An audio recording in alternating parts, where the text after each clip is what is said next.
Welcome back to my channel, and the final members token for my party's run through the Abomination Vaults.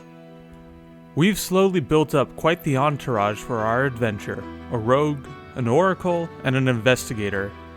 But we lack a main source for healing, and for that, our final member is a cleric.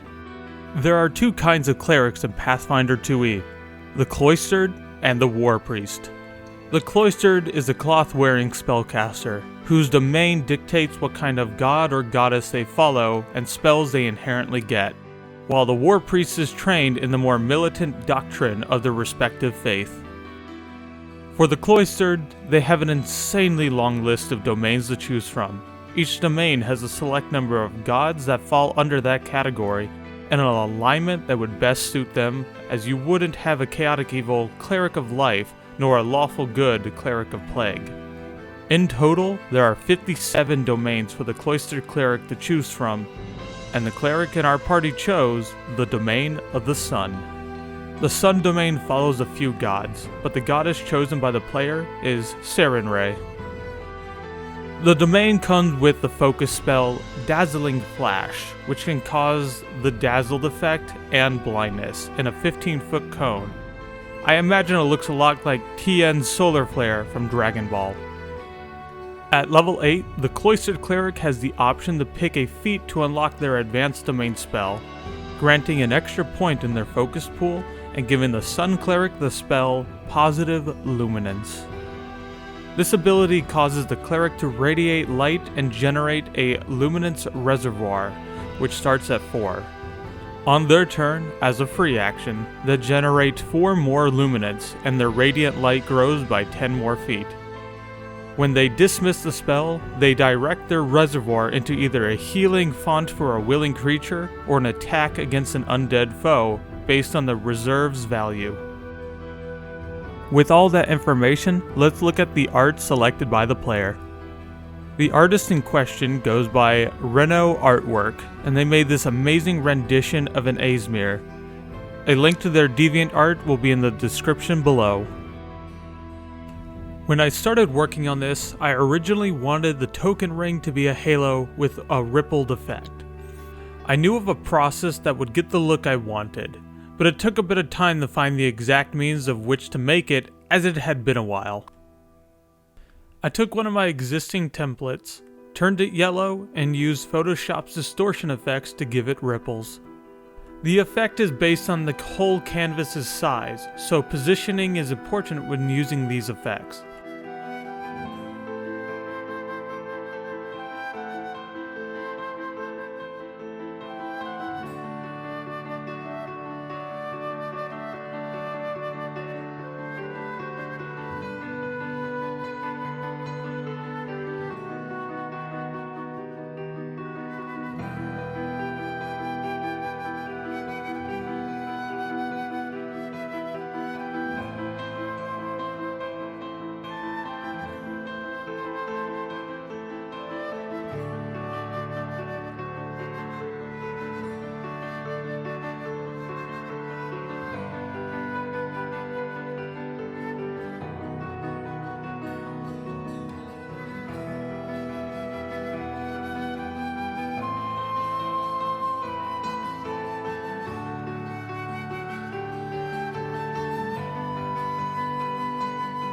I repeated this a few times till I had the desired look, but when I tried to use it as the base for the token, I wasn't enjoying it as much as I had hoped.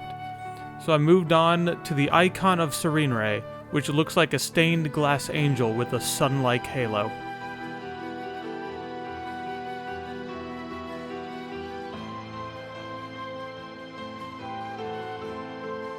I recreated the halo itself as the token, copying its style using Illustrator, which is a vertex-based program used for precision and scaling up to whatever size is needed for the project. Creating a piece in this program dot by dot, you can round out points and make straight lines curve as needed, but for this token, it will be a simple-looking sun shape with rings.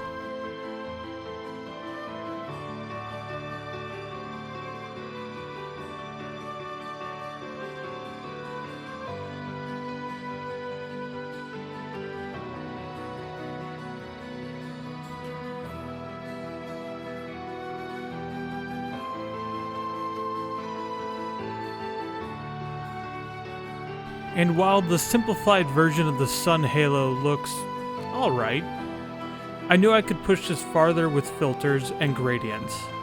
I put all the focus into the halo's details itself, as the line work is just there to hold it all together, really.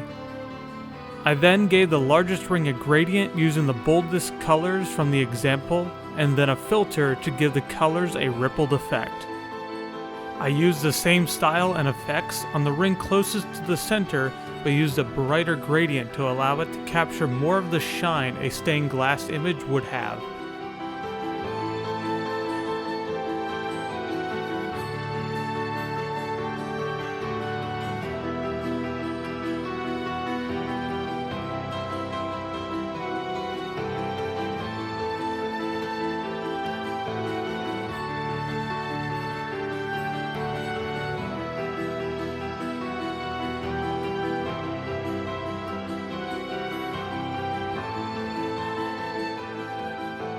Revisiting the halo I tried to use for the border originally, I used it to be the Aesmir's halo.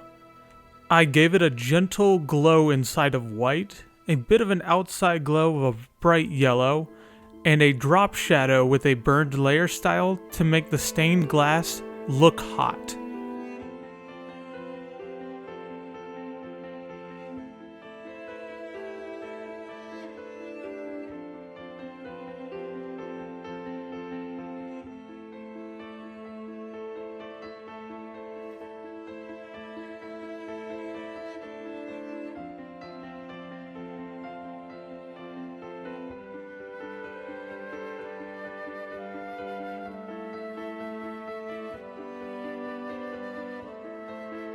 Finally, I re-added the art to get the cloth on the arm and cut it out for the final touch for the piece.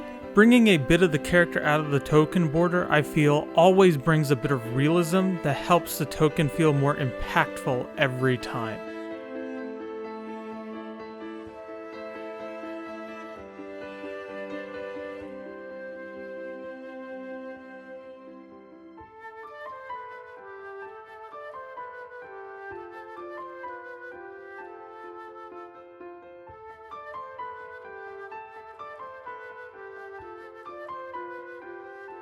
And there we have the final member of our party.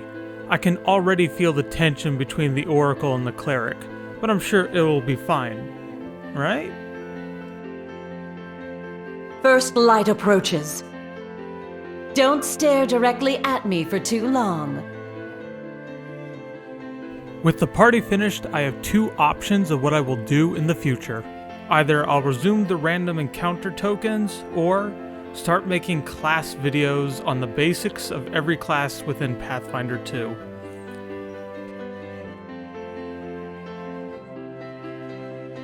But regardless, thanks for watching this video.